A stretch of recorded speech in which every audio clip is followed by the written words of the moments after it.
नाही विशेष मी सकाळी सुद्धा एक डिबेट मुलाखतीमध्ये मी सांगितलेलं आहे माझ्याकडून जी विचारलं गेलं त्यावेळेला सिस्टीमचा हा खरा दोष आहे. ज्यावेळेला एखाद्या अधिकाऱ्याला वाटतं की एखाद्या शासकीय अधिकाऱ्याला वाटतं की माझ्या मागे कोणतरी आहे आणि माझं कोणीही काय करू शकत नाही, त्यावेळेला ह्या अशा प्रकारचं धाडस वाढतं असं माझं म्हणणं आहे.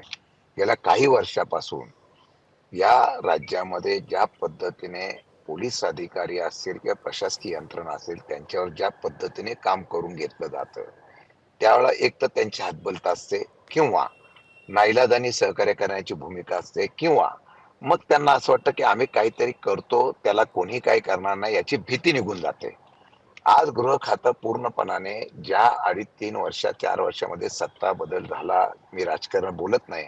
परंतु मी प्रामाणिकपणाने सांगतो, 2-3 दिवसांनी ते त्याच फलटणमध्ये मुख्यमंत्री आता जाणार आहे. नवीन पोलीस स्टेशनचं उद्घाटन करायला जाणार आहे.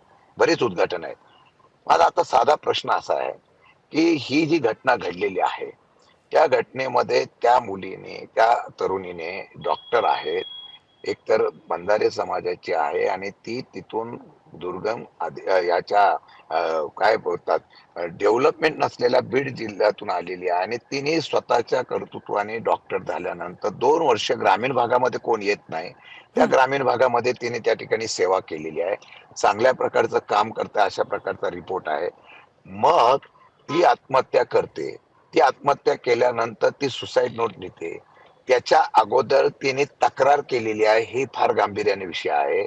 तिने डी-वाय-एस-पींकडे पण तक्रार केली होती. हं. तिने प्रशासनाकडे तक्रार केली होती, की मला अशा-अशा प्रकारचा त्रास होतोय.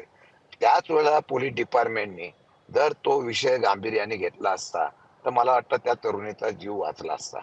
आज मला त्याच गोष्टीवर महत्त्वाचं घ्यायचं आहे. कारण काय होतं आपल्या डिपार्टमेंट मधले माणूस आहे म्हटल्यानंतर पाठीशी हं, घालण्याचा प्रकार झाला, हं. की त्याचे असे परिणाम भोगावे लागतात.